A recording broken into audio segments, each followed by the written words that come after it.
of fishery which we are going to discuss today. So let's move forward towards the topic. So here's the topic, and today's topic is about freshwater prawn culture. Freshwater prawn culture में किस तरह के prawn का जो है culture किया जाता है, वो सारी चीजें हम डिस्कस करेंगे. Brackish water fish culture, prawn culture जो है हम पढ़ चुके हैं. Now will discuss about fresh water prawn culture, जिसके अंदर रेयर किया जाता है Macrobrachium rosenbergii, which is also known as giant fresh water prawn. Giant freshwater prawn is basically rare and suitable in the tropical and subtropical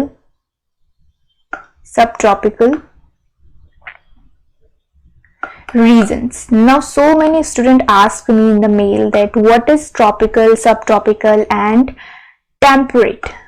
Basically it is all about temperature, the daily mean temperature of these regions. If I would talk about temperate region, so in temperate region the temperature is usually low. The daily mean temperature basically fall below 18 degrees Celsius. Even very low temperature in some regions like 4 degrees Celsius, 7 degrees Celsius, even in the minus, okay, where usually snowfalls occur. Now if I would talk about subtropical and tropical regions, so the temperature, so the daily mean temperature will be beyond 18 degrees Celsius or above 18 degrees Celsius. Even we can see the huge high temperature in these areas. So it's all about temperature. Temperate region में जो temperature होता है वो low होता है, और जो tropical and subtropical regions होते हैं वहां पे warm temperature, warm weather जो है वो देखने को मिलता है. So it's all about temperature. Now we'll come back to रोजेनबर्गी. हम रोजेनबर्गी के यहाँ पे बात कर रहे हैं. जायंट फ्रेश वाटर प्रॉन की जो है यहाँ पे बात कर रहे हैं. तो जायंट फ्रेश वाटर प्रॉन जो है rosenbergii, which is a commonly culture species in India. India में कॉमनली कल्चर होने वाली स्पीसीज है, एक हार्डी स्पीसीज है, और basically tropical and sub tropical region में जो है सुटेबली ग्रो किए जाने वाली स्पीसीज है. मतलब ट्रॉपिकल और सब ट्रॉपिकल रीजन में जो है ये बहुत ही अच्छे से ग्रो होने वाली स्पीसीज है प्रॉन की. अदर जो इसके एडवांटेज है, जो रोजेनबर्गी है, जो जायंट फ्रेश वाटर प्रॉन है, इसे हार्डी स्पीसीज कहा जाता है. हार्डी स्पीसीज इसलिए कहा जाता है कि इसके अंदर it has a wide range of adaptability towards saline water, toward fresh water. ठीक है, वेरियस टाइप्स ऑफ वाटर की जो कंडीशंस होती हैं उसके रिगार्डिंग, उसके टुवर्ड्स जो है, जो ये प्रॉन है fresh water prawn, it shows the wide range of adaptability whether in brackish water और इन फ्रेश वाटर. इसके अंदर रेजिस्टेबिलिटी होती है, ये बहुत ही ज्यादा जो है सलाइन वाटर को या सैलिनिटी को टॉलरेट कर सकता है. उसके बाद देखिए जो इसकी ब्रीडिंग होती है, बेसिकली जो ब्रीडिंग होती है वो सलाइन वाटर में होती है. ठीक है, सलाइन वाटर में होती है, और रोजेनबर्गी को बेसिकली लेक्स में, ठीक है, रिवर्स में, स्वैम्पी एरियाज में, इरिगेटेड डिचेस में, पॉन्ड्स में रेयर किया जाता है. तो इन सारी जगहों में जो है जो फ्रेश वाटर प्रॉन है उसकी रेयरिंग और उसका कल्चर बेसिकली किया जाता है. उसके अलावा देखिए जो रोजेनबर्गी है, फीमेल प्रॉन्स जो होती हैं रोजेनबर्गी की, they basically reported 80,000 to 1 lakhs eggs during one spawning when fully mature. जब वो fully mature हो जाते हैं उस टाइम पे जो है ये अराउंड 80,000 to 1 lakhs eggs जो है प्रोड्यूस करते हैं इन वन टाइम. ठीक है, जब स्पॉनिंग का टाइम होता है उस टाइम पे. और there is an another thing, जो मेच्योर मेल होते हैं वो फीमेल के कंपैरिजन में जो है बड़े होते हैं, लार्ज होते हैं. हमने देखा जो फिशेस होती हैं उसमें जो फिशेस होती हैं फीमेल फिशेस, वो जो है कंपैरेटिव टू मेल बड़ी होती हैं वेट में भी और साइज में भी, और जो मेल होते हैं वो स्मॉल होते हैं. लेकिन यहाँ पे फ्रेश प्रॉन में जो है, फ्रेश वाटर प्रॉन में जो मेल होते हैं वो बड़े होते हैं. ठीक है, large in size comparative to female. उसके बाद नेक्स्ट पॉइंट है एग इंक्यूबेशन. देखिए एग इंक्यूबेशन का जो एवरेज टाइम है वो 20 डेज का है. ठीक है, एट 28 डिग्री सेल्सियस. लेकिन जो रेंज दी गई है वो 18 से 23 दिन दी गई है. डिपेंड करता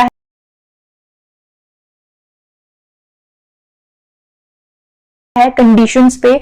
अगर ऑप्टिमम कंडीशन है तो जो है 20 डेज में, अगर थोड़ा बहुत जो है फ्लक्चुएशन है तो 23 दिन करीब जो है ये इंक्यूबेशन में लेता है। उसके बाद देखिए फ्रेश वाटर प्रॉन जो स्पीसीज है उसके जो एग होते हैं स्लाइटली इलिप्टिकल होते हैं और उनका जो एक्सेस होता है लॉन्ग एक्सेस 0.6 to 0.7 mm होता है। ठीक है, ब्राइट ऑरेंज कलर का होता है। कलर धीरे धीरे चेंज हो जाता है, ये ग्रे कलर का जो है बाद में हो जाता है, इस तरह का ग्रे ब्लैक कलर का जब जो है हैचिंग होती है 2 से 3 दिन before hatching when they become grey black. Okay, उसके बाद देखिए लार्वा। देखिए लार्वा जो होता है ये 11 डिस्टिंक्ट स्टेजेस से गुजरता है before metamorphosizing into a post larva. Next slide में जो है इमेज मैंने मेंशन की है, वहां पे आपको एक क्लियर व्यू पता चलेगा कि किस तरह से पोस्ट लार्वा जो है 11 डिस्टिंक्ट पोजीशन से जब स्टेजेस से जब गुजरता है, गो थ्रू करता है, तो उसके बाद पोस्ट लार्वा स्टेज में किस तरह से आता है। देखिए ये जो है रोजनबर्गी का ये इस तरह से जो है एक मैच्योर फ्रेश वाटर प्रॉन दिखाई देता है। देखिए इस तरह का जो है ये इमेज है और यहाँ पे इसके पार्ट्स हैं। देखिए ये रोस्ट्रम है, ये आई है, ये पोर्शन हेड। ठीक है, देखिए ये जो है यूरोपॉड्स है। तो ये कुछ जो यहाँ पे पार्ट्स के नेम दिए गए हैं।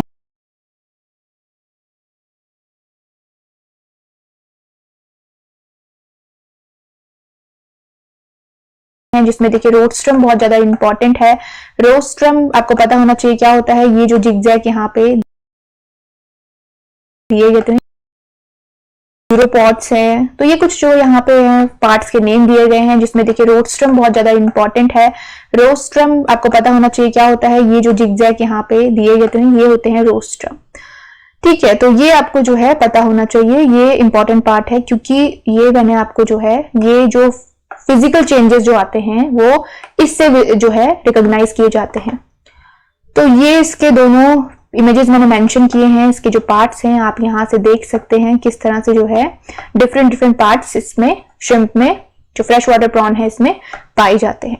आगे देखते हैं। देखिए अभी मैंने आपको बताया था कि 11 स्टेजेस होती हैं, जो कि फर्स्ट जो स्टेज होती है जोई स्टेज को कहा जाता है। इसमें 2 mm लॉन्ग होता है लार्वा, और जब 11 स्टेजेस कंप्लीट होती हैं उसके बाद जो स्टेज आती है उसमें 7.7 mm लॉन्ग हो जाता है लार्वा बाय दी 11 स्टेजेस। देखिए यहाँ पे होता है फर्स्ट स्टेज में, उसके बाद गो थ्रू करता है यहाँ पे 11 स्टेजेस से, और यहाँ पे जाके जो है पोस्ट लार्वा, फिर जाके जो है ये पोस्ट लार्वा बनता है। ये बहुत ही इंपॉर्टेंट पॉइंट है। ठीक है, उसके बाद पोस्ट लार्वा के बाद ये होता है जुवेनाइल, और फिर जाके जो है एडल्सेंट, और फिर यहाँ पे अडल्ट जो कि एग देने के लिए रेडी होता है। देखिए जुवेनाइल, एडल्सेंट, तो ये इसका जो है इंपॉर्टेंट पॉइंट है। देखिए नेक्स्ट जो पॉइंट है वो है न्यूली मेटामॉर्फोसाइज्ड जो लार्वा होता है 7.7 mm का। ठीक है, आफ्टर 11 स्टेजेस उस लार्वा का जो हेड पोर्शन होता है वो ऑरेंज पिंक कलर का होता है। देखिए ये है पोस्ट लार्वा फॉर्म, और इसका जो हेड पोर्शन होता है वो होता है ऑरेंज पिंक कलर का। और देखिए पोस्ट लार्वा जब इस फॉर्म में आता है फिजिकल चेंजेस के बाद, तो ये विदिन 1 और 2 वीक जो है फ्रेश वाटर के लिए माइग्रेट करना स्टार्ट करता है towards the upstream into fresh water. और देखिए जब फ्रेश वाटर में जो है ये जुवेनाइल स्टेज में आता है, उसके बाद दोबारा से जो है ये इस तरफ इस साइड जो है सलाइन वाटर में माइग्रेट करता है, क्योंकि जो ब्रीडिंग होती है वो सलाइन वाटर में होती है। ठीक है, तो ये जो है रिगार्डिंग जो लार्वा पोस्ट लार्वा जो स्टेज होती है उसके रिगार्डिंग पॉइंट है। उसके बाद देखिए जो मैक्रोब्रैकियम रोजनबर्गी है जाइंट प्रॉन, ब्रैकिश वाटर में जो basically required brackish water initial condition में ब्रैकिश वाटर की जो है रिक्वायरमेंट होती है लाइफ साइकिल में। ठीक है, therefore they are found in water that is directly और indirectly connected with the sea. मतलब उन एरियाज में ये पाए जाते हैं जहां पे फ्रेश वाटर और जो है ब्रैकिश वाटर, ठीक है, एक दूसरे से कनेक्ट कर रहे हैं, तो वहां पे इनकी जो पॉपुलेशन होती है वो सबसे ज्यादा पाई जाती है। ठीक, उसके बाद देखिए जो पोस्ट लार्वा होता है फ्रेश वाटर प्रॉन्स का वो ओमनीवोरस होता है और कैन ऑल्सो बी कैनिबलिस्टिक। देखिए ओमनीवोरस का मतलब होता है who Yeats anything like aquatic animals, aquatic plants, anything. और कैनिबलिस्टिक मतलब होता है वो एनिमल्स जो कि अपने ही तरह के एनिमल्स के ऊपर फीड करते हैं, उनके फ्लैश के ऊपर फीड करते हैं। मतलब ये जो फ्रेश वाटर प्रॉन है, ये फ्रेश वाटर का जो फ्लैश होता है, फ्रेश वाटर प्रॉन का जो फ्लैश होता है या डेड फ्रेश वाटर प्रॉन्स जो होते हैं उनके ऊपर फीड करते हैं। इसका मतलब होता है कैनिबलिस्टिक। तो ये जो है fresh water prawn, giant prawn के स्पेसिफिकेशन है। चलो आगे देखते हैं। देखिए यहाँ पे है availability of quality of water. Quality of water plays a crucial role in any kind of fish culture, any kind of shrimp culture or in freshwater prawn culture. देखिए यहाँ पे हैचरी एंड नर्सरी जो होती हैं इन्हें basically near the fresh water, good supply of fresh water के जो है पास बनाया जाता है, जहां से एम्पल ऑफ फ्रेश वाटर को सप्लाई किया जा सके, कोई भी प्रॉब्लम जो है वहां पे क्रिएट ना हो। तो नर्सरी और जो हैचरी होते हैं स्पेसिफिकली इनको जो है पास में बनाया जाता है फ्रेश वाटर के सोर्स के। उसके बाद देखिए जो सलाइन वाटर होता है, लार्वा डेवलपमेंट के लिए सलाइन वाटर की रिक्वायरमेंट होती है, तो can be transported and mixed with fresh water to attain desired salinity. देखिए सैलिनिटी लेवल को मेंटेन करना बहुत ज्यादा रिक्वायरमेंट होता है लार्वा के लिए। तो देखिए ब्रैकिश वाटर सैलिनिटी जो है 12 to 16 ppt यहाँ पे मेंटेन की जाती है। जब कभी भी फ्रेश वाटर में जो है ब्रैकिश वाटर को मिक्स करने की रिक्वायरमेंट होती है टू मेंटेन दी सैलिनिटी, तो वहां पे ब्रैकिश वाटर जो है ट्रांसपोर्ट किया जाता है और सप्लाई किया जाता है फ्रेश वाटर में। तो उसके लिए सैलिनिटी जो है 12 to 16 ppt है। ठीक है, उसके बाद देखिए पीएच 7 to 8.5 है और डिजॉल्व ऑक्सीजन है लेवल 5 ppm। उसके बाद देखिए जो हैवी मेटल्स होते हैं जैसे मर्करी, लेड, जिंक, ये जो है वाटर में अवेलेबल नहीं होने चाहिए, इनको अवॉइड किया जाता है। अगर ये वाटर में जो है अवेलेबल हैं या वाटर अगर बहुत ज्यादा हार्ड है तो that will be harmful for the fresh water prawn culture. ठीक है, हार्ड वाटर में जो प्रॉन का जो प्रोडक्शन होता है वो बेसिकली जो है लो होने लगता है।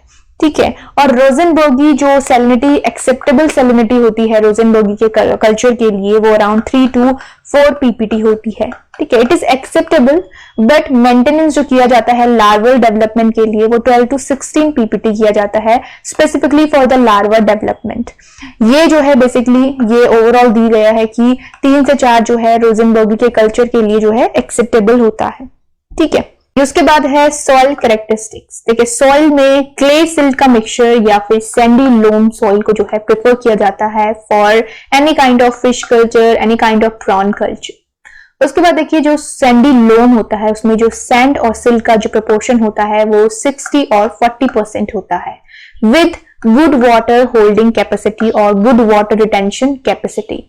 उन सॉइल को बेसिकली प्रेफर किया जाता है जिनके अंदर वाटर को होल्ड करने की कैपेसिटी होती है, वाटर को रिटेन करने की कैपेसिटी होती है, और बेसिकली जो बहुत ज्यादा एक्सट्रीम एसिडिक और एक्सट्रीम एल्कलाइन नहीं होती है। स्लाइटली एल्कलाइन जो है वो सुटेबल होता है पॉन्ड के लिए, लेकिन बहुत ज्यादा एल्कलाइन जो है जो वाटर या एल्कलाइन सॉइल को प्रेफर नहीं किया जाता। उसके बाद देखिए पीटी सॉइल। पीटी सॉइल जो है it's not suitable for fish culture or prawn culture because it has extreme low pH around 3 से 4 pH जो है पीटी सॉइल का होता है, that's why it is not suitable। उसके बाद जो क्ले कंटेंट होता है it should not exceed 60%। 60% से ज्यादा जो है क्ले का कंटेंट नहीं होना चाहिए। तो ये जो है सॉइल के कुछ स्पेसिफिकेशंस हैं, कुछ पैरामीटर्स हैं जो कि फॉलो किए जाते हैं फ्रेश वाटर प्रॉन के लिए। तो यहाँ पे बात करेंगे टोपोग्राफी की। What is topography? See, I already have told you what is topography. Topography is basically geographical condition of an area. एक एरिया की जो geographical conditions होती हैं उसे टोपोग्राफी कहा जाता है, whether it is hilly area, whether it is plain area, whether it is swampy area, any kind of area जो आपकी geographic condition को show करता है, that is basically topography। ठीक है, कितना ज्यादा अनइवन स्ट्रक्चर है, कितना ज्यादा वहां पे जो है प्लेन एरिया है, वो geographical condition जो है टोपोग्राफी होती है। और फ्रेश वाटर प्रॉन कल्चर के लिए जो डिजायरेबल टोपोग्राफी होती है उसमें जो स्लोप होता है अराउंड 2%। ठीक है, 2% का स्लोप जो है allows good saving on earth movement, क्योंकि ड्रेनेज के लिए स्लोप का जो है रिक्वायरमेंट होता है। एकदम प्लेन लैंड भी जो है प्रेफर नहीं किया जाता फिश कल्चर या पॉन्ड कल्चर के लिए। ठीक है, तो ये जो है बेसिकली टोपोग्राफी है। और बहुत ज्यादा अनइवन, ठीक है, बहुत ज्यादा अनइवन टोपोग्राफी को भी प्रेफर नहीं किया जा सकता, जहां पे बहुत ज्यादा जो है स्टोन्स, रॉकी जो है सरफेस है उसे भी प्रेफर नहीं किया जाता है फिश कल्चर या प्रॉन कल्चर के लिए। उसके बाद देखिए क्लाइमेट में आपको बता चुकी हूँ कि जो फ्रेश वाटर प्रॉन होता है वो सब ट्रॉपिकल कंडीशन में बहुत ज्यादा से अच्छे से ग्रो होता है, ठीक है।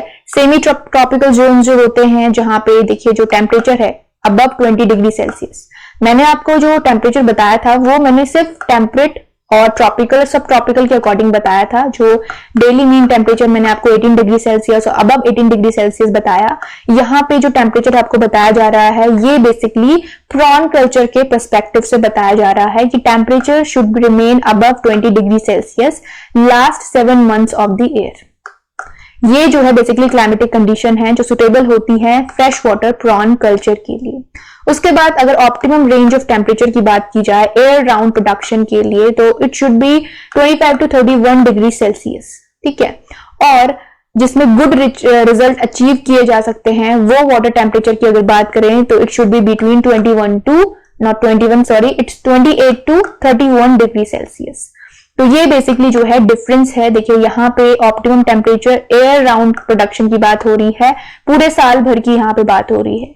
और यहाँ पे बात हो रही है अगर बेटर परफॉर्मेंस आपसे पूछी जाए या बेटर रिजल्ट अचीव करने के लिए पूछा जाए तो वहां पे water temperature 28 to 31 degree Celsius होगा, ठीक है।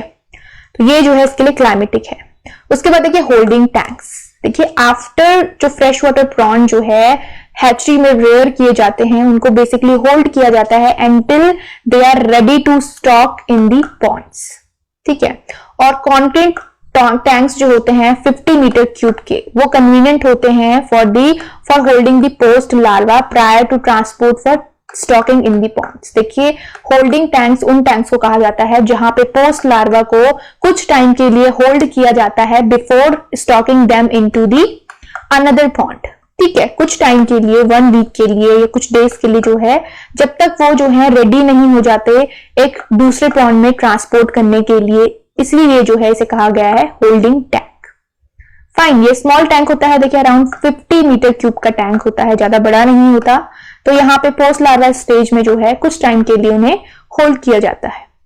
चलिए आगे देखते हैं। देखिए यहाँ पे है इंडोर नर्सरी फैसिलिटी। देखिए नर्सरी फैसिलिटी की यहाँ पे बात हो रही है तो जो नर्सरी टैंक का जो साइज होता है यूजुअली वो 10 to 50 मीटर स्क्वायर का होता है जिसमें 1 मीटर तक की वाटर डेप्थ मेंटेन की जाती है। और जो स्टॉकिंग डेंसिटी होती है वो होती है 1000 post larva per metre cube, मतलब पर मीटर क्यूब में अराउंड आपके 1000 लार्वा जो है वो मिलने चाहिए, ठीक है। उसके बाद देखिए स्टैंड पाइप्स को जो है कवर किया जाता है with 1 mm mesh screen to prevent post larva and juvenile from escaping. देखिए पोस्ट लार्वा और जुवेनाइल जो होते हैं वो माइग्रेट करते हैं, पॉन्ड से धीरे धीरे माइग्रेट करना स्टार्ट करते हैं, तो उनको माइग्रेट करने से रोकने के लिए, प्रिवेंट करने के लिए जो है ये स्टैंड पाइप्स लगाए जाते हैं, ठीक है। तो ये इंडोर नर्सरी है। उसके बाद अगर आउटडोर नर्सरी फैसिलिटी की बात की जाए तो यूजुअली जो एरिया होता है वो वेरी करता है 300 to 2000 मीटर स्क्वायर, ठीक है। आउटडोर एरिया बड़ा होता है। देखिए इंडोर का मतलब है कि किसी क्लोज एरिया में जो है ये नर्सरी की रेयरिंग की जा रही है, नर्सरी में जो है लार्वा को रेयर किया जा रहा है। जो नर्सरी वाला जो स्टेज होता है उसे क्लोज एरिया में, एक लिमिटेड एरिया में जहां पे कॉन्फाइंड एरिया होता है वहां पे बेसिकली जो है उसे इंडोर कहा जाता है। आउटडोर मतलब कि जो फील्ड में, ठीक है, फील्ड में जहां पे किया जो है नर्सरी जो रेयरिंग है, ठीक है, जो नर्सरी वाली स्टेज होती है प्रॉन की उसे एक ओपन एरिया में जो है प्रैक्टिस किया जा रहा है। तो उसका जो साइज होता है यूजुअली बड़ा होता है, अराउंड 300 to 2000 मीटर स्क्वायर। उसके बाद देखिए जो पोस्ट लार्वा होते हैं उसे होल्डिंग टैंक्स में जो वाटर एक्सचेंज किया जाता है 40 to 50% every 2-3 days and provide aeration जब रिक्वायर्ड होता है तो प्रोवाइड किया जाता है। वाटर एक्सचेंज ये मैं आपको बता चुकी हूँ, जब कभी भी वाटर में जो प्रॉपर्टीज होती हैं, जो सैलिनिटी होती है वो अगर इंक्रीज होने लगती है तो वाटर का जो है फ्रेश वाटर का सप्लाई किया जाता है। उसके बाद देखिए जो डेंसिटी रखी जाती है आउटडोर में वो 5000 post larva per metre square होती है फॉर 1 वीक, और अप टू 1500-2000 जो पोस्ट लार्वा होते हैं per square metre for 1 month under these conditions.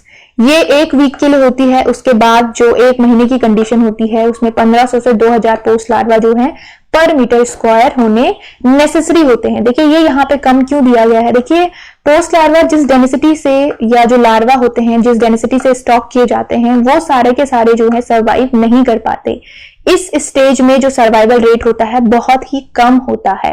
तो इसीलिए जो है 1 मंथ की कंडीशन में, जो ये 20 कंडीशंस कहाँ पे कहा गया है कि सेम कंडीशन में 1 महीने के अंदर अंदर जो रिक्वायरमेंट, जो एक मेजरमेंट रखा गया है, वो 1500 से 2000 पोस्ट लार्वा जो है पर मीटर स्क्वायर होने चाहिए। ठीक है, उसके बाद देखिए, if you need to hold them for 1 month, इसका मतलब है कि अगर पोस्ट लार्वा स्टेज को 1 महीने के लिए होल्ड करने की रिक्वायरमेंट है टू इंप्रूव द सर्वाइवल, ठीक है, तो डेंसिटी को जो है रिड्यूस किया जाता है 1000 मीटर स्क्वायर। ठीक है, देखिए डेंसिटी मतलब डेंसिटी जो नंबर ऑफ लार्वा होते हैं उनको 1 मंथ के लिए अगर होल्ड किया जाए, ठीक है, तो वहां पे सर्वाइवल रेट को इंक्रीज किया जा सकता है बाय रिड्यूसिंग दी डेंसिटी। ठीक है, मैंने आपको बताया था कि डेंसिटी जब बढ़ती है तो सर्वाइवल रेट जो है वो डिक्रीज होता जाता है। तो यहाँ पे सर्वाइवल रेट को इंक्रीज करने के लिए डेंसिटी को जो है वो कम करना पड़ेगा। तो ये इस पॉइंट का यही मतलब है। ठीक है, कि अगर 1 मंथ के लिए जो है पोस्ट लार्वा को जो है होल्ड करना पड़े, होल्डिंग टैंक्स मैंने आपको बताया प्रीवियस स्लाइड में, तो उन्हें जो है होल्ड किया जा सकता है। बस वहां पे सर्वाइवल रेट को इंप्रूव करने के लिए डेंसिटी को जो है रिड्यूस करना पड़ेगा। तो this is all about this point. उसके बाद देखिए, तो यहाँ पे देखेंगे वाटर मैनेजमेंट। देखिए, water management is very much important for any kind of fish culture, any kind of prawn culture. तो यहाँ पे जो वाटर मैनेजमेंट दिया गया है, जो वाटर के पैरामीटर्स दिए गए हैं, वो फ्रेश वाटर प्रॉन के रिगार्डिंग दिए गए हैं। देखिए, फ्रेश वाटर प्रॉन के लिए जो हार्डनेस होती है वाटर में, that is not very much suitable. जो सॉफ्ट वाटर होता है, ठीक है, मतलब हार्श जो मिनरल्स होते हैं वो वाटर में नहीं होने चाहिए। जो सॉफ्ट वाटर बेसिकली होता है, उसमें जो प्रोडक्शन और प्रोडक्टिविटी होती है that is very much high comparative to hard water. और जो कैल्शियम का अमाउंट होता है फ्रेश वाटर प्रॉन कल्चर के लिए, it should not be more than 150 mg पर लीटर ऑफ वाटर। अगर कैल्शियम का अमाउंट 150 mg से ज्यादा जो है वाटर में है, तो that will not be suitable for the fresh water prawn, और it is also not recommended for the fresh water prawn culture. तो ये इंपॉर्टेंट पॉइंट है। ठीक है, ये जो यहाँ पे अमाउंट है ये कैल्शियम का अमाउंट है। फाइन, अब देखिए इसके पैरामीटर्स किस तरह से हैं। देखिए, सबसे पहले टेम्परेचर। टेम्परेचर 28 to 31 है। इसमें बेसिकली गुड रिजल्ट जो हैं वो फ्रेश वाटर प्रॉन के दिखाई देते हैं।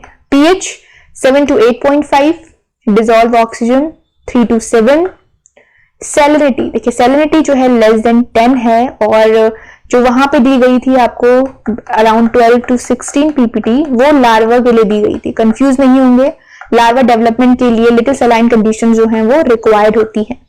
यहाँ पे जो है ओवरऑल डेवलपमेंट की बात की गई है। मेच्योर जो श्रिम्प होता है, फ्रेश वाटर प्रॉन जो होता है, उसके लिए यहाँ पे जो है लेस देन 10 तक जो है ओवरऑल कल्चर के लिए मेंटेन की जाती है सैलिनिटी लेस देन 10। उसके बाद देखिए transparency. Transparency 25 to 40 centimetre, alkalinity 25 to 60 ppm, total hardness देखिए 30 to 150 ppm। अमोनिया ये less than 0.1, sorry not 0.1, it's 0.3। ठीक है, nitrite less than 2 ppm, nitrate less than 10 ppm, boron less than 0.75 ppm, iron देखिए less than 1, copper less than 0.02 ppm, manganese less than 0.10 ppm, और zinc है less than 0.20 ppm। और देखिए hydrogen sulphide ये basically नील होता है।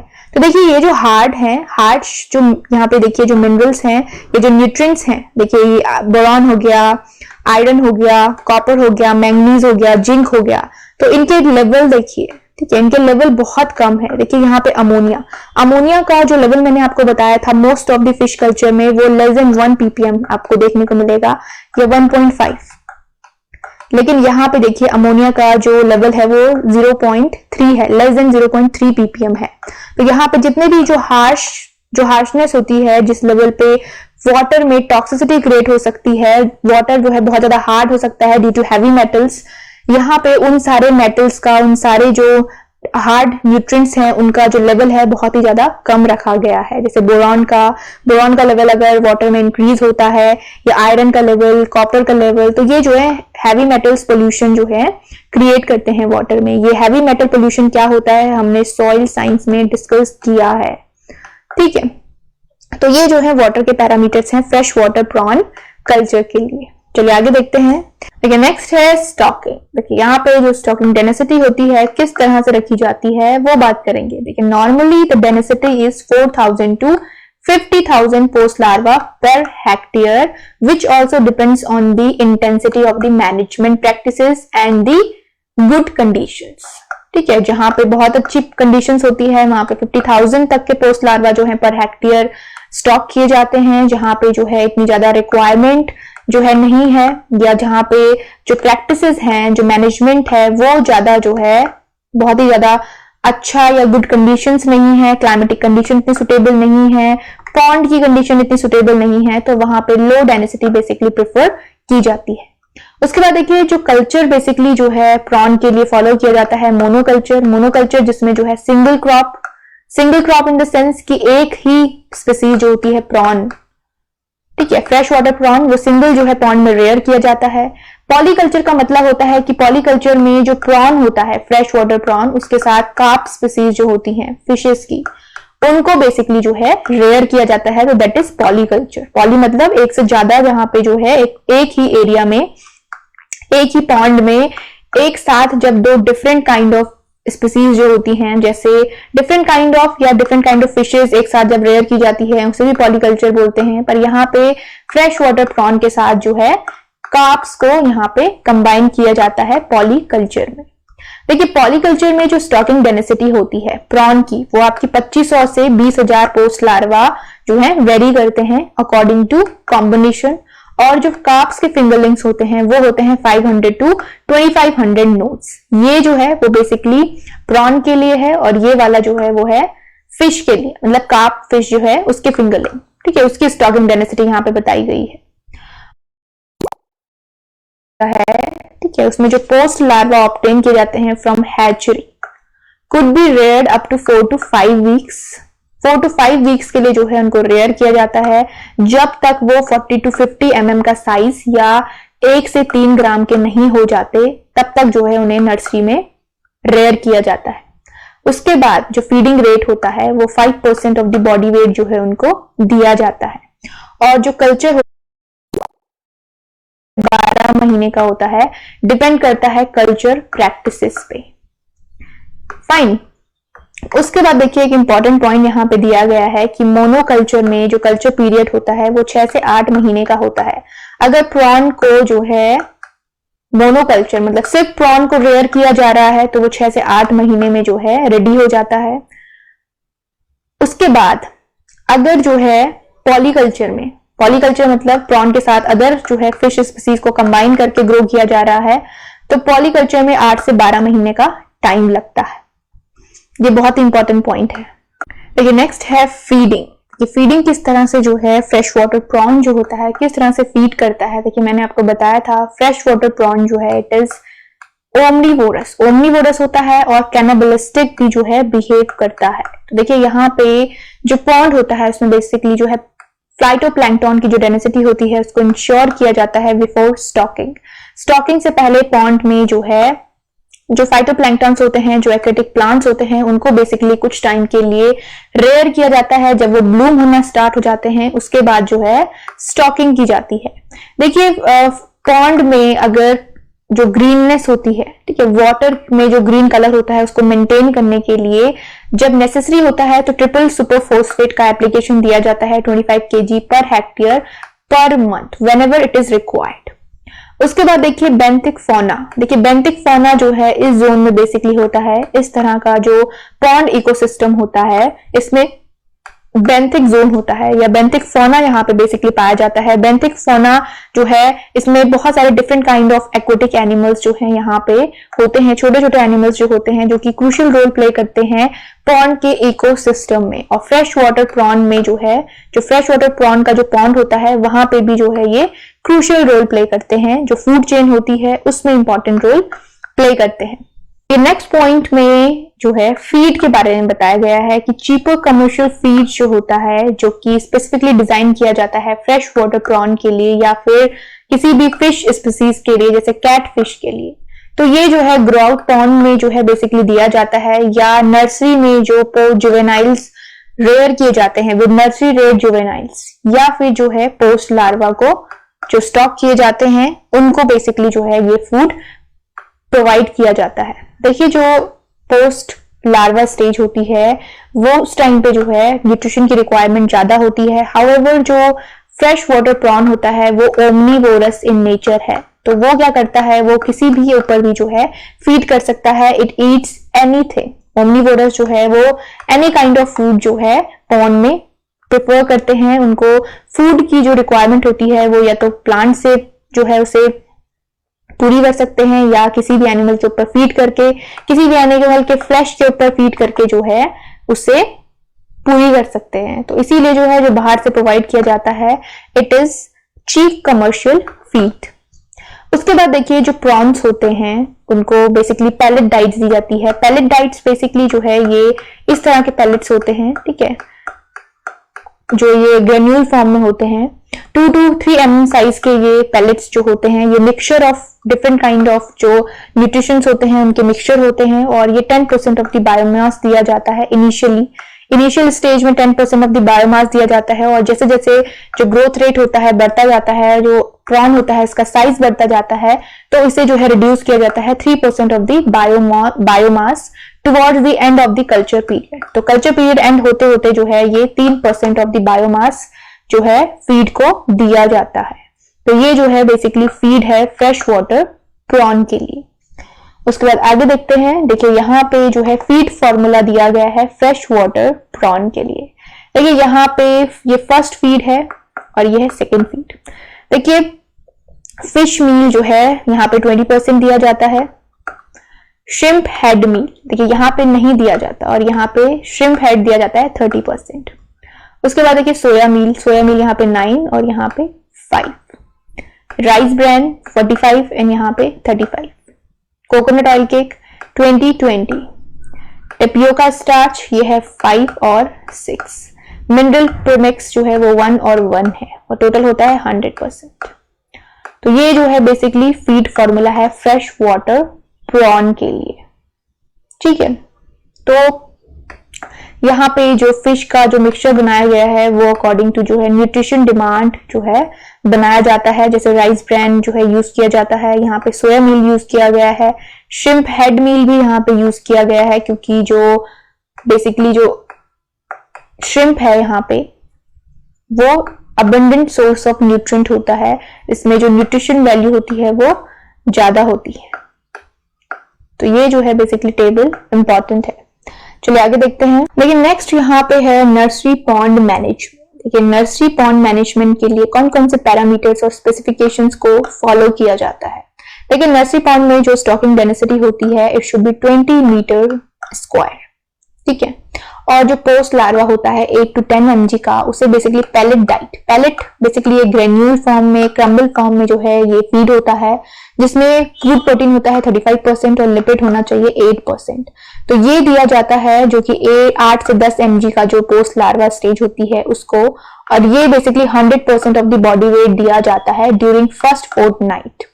उसके बाद जैसे जैसे कल्चर पीरियड बढ़ता जाता है तो इसे जो है 50% कर दिया जाता है, 50% ऑफ द बॉडी वेट। उसके बाद देखिए नेक्स्ट पॉइंट जो है, नेक्स्ट पॉइंट में जो फ्लोटिंग वीड होती है, floating weed basically total pond में 10% एरिया जो है वो फ्लोटिंग वीड से कवर होना चाहिए।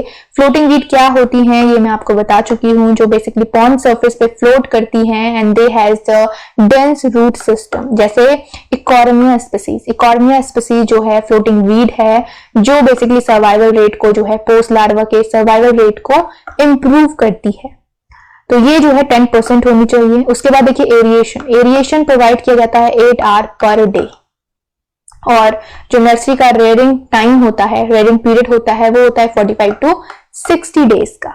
उसके बाद देखिए जब जो रेयरिंग पीरियड होता है वो बेसिकली जब कंप्लीट होता है तो जो जुवेनाइल्स होते हैं 1 ग्राम के या मोर देन 1 ग्राम के, उनको डी वाटरिंग करके जो है हार्वेस्ट किया जाता है, और फिर जाके जो है ग्रो आउट पॉन्ड में ट्रांसफर किया जाता है। ग्रो आउट पॉन्ड क्या होता है आगे स्लाइड में जो है हम डिटेल में जानेंगे। और जो इनिशियल मोर्टेलिटी रेट होता है, देखिए initial mortality rate after post larva. देखिए बेसिकली जब ग्रो आउट पॉन्ड में जो है शिफ्ट किया जाता है या पोस्ट लार्वा के बाद की जो स्टेज होती है उसमें बेसिकली अगर 100 लार्वा जो हैं पोस्ट लार्वा अगर स्टॉक किए गए हैं उनमें से 10 और 20% लार्वा ऐसे होते हैं जो सर्वाइव नहीं कर पाते या due to some reason they are not able to perform well, they are not able to survive in the pond. तो ये जो है मोर्टेलिटी रेट होता है इनिशियली। उसके बाद देखिए जो बेसिकली सर्वाइवल रेट होना चाहिए, ठीक है, नर्सरी पॉन्ड में वो होना चाहिए basically 75% from stocking until to removal from the nursery pond, वो अराउंड 75% होना चाहिए। और आउटडोर नर्सरी जो होते हैं, आउटडोर नर्सरी पीरियड में जो बेसिकली वेट होता है वो 0.8 to 2 ग्राम होता है, ठीक है। आउटडोर नर्सरी पीरियड में जो through out the culture period जो वेट होता है जिस टाइम पे हार्वेस्ट किया जाता है जिस वेट पे, जैसे यहाँ पे 1 ग्राम में जुवेनाइल को हार्वेस्ट किया जा रहा है तो यहाँ पे 2 ग्राम में जो है जुवेनाइल को हार्वेस्ट किया जाता है। जुवेनाइल प्रॉन का जो जुवेनाइल होता है आफ्टर पोस्ट लार्वा। ओके, तो ये है नर्सरी पॉन्ड मैनेजमेंट। देखिए नेक्स्ट है grow out phase. Grow out phase जो कि ग्रो आउट पॉन्ड में रेयर की जाती है। Grow out pond after the nursery pond जिसमें जुवेनाइल को ट्रांसफर किया जाता है। देखिए ये रेक्टेंगुलर पॉन्ड होता है जिसमें बेसिकली हार्वेस्टिंग को बहुत ही कन्वीनियंटली जो है रखा जाता है कि हार्वेस्टिंग बहुत ही कन्वीनियंटली की जा सके। और इसका जो विड्थ होती है बेसिकली 30 to 50 मीटर होती है और लेंथ होती है 0.5 to 1.5 हेक्टेयर। इसे आप साइज और एरिया कह सकते हैं। उसके बाद जो डेप्थ होती है एवरेज डेप्थ वो 0.9 मीटर होती है with minimum of 0.75 metre and maximum 1.2 metre. Minimum जो है 0.75 मीटर तक जा सकती है और maximum 1.2 metre according to conditions, according to requirement. उसके बाद देखिए डाइक और जो पॉन्ड का स्लोप दिया जाता है 2:1 का दिया जाता है।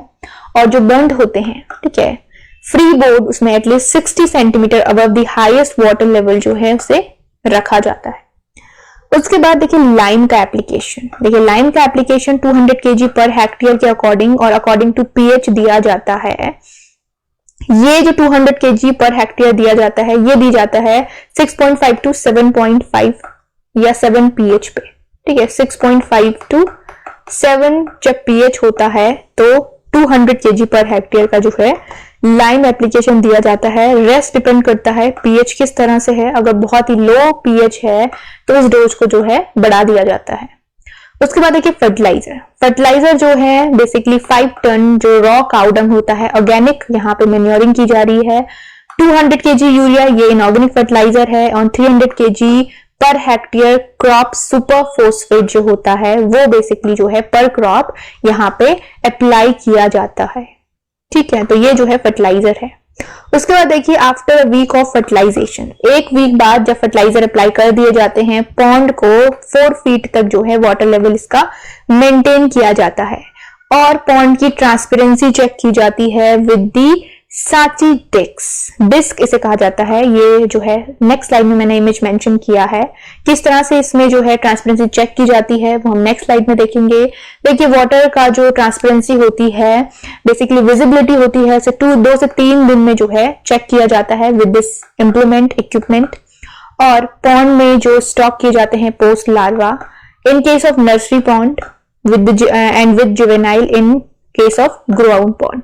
देखिए यहाँ पे दोनों दिया गया है। अगर पोस्ट लार्वा को नर्सरी पॉन्ड में स्टॉक किया गया है और जुवेनाइल को ग्रो आउट पॉन्ड में, तो जो ट्रांसपेरेंसी होती है it should be 30 to 35 centimetre during early morning and evening.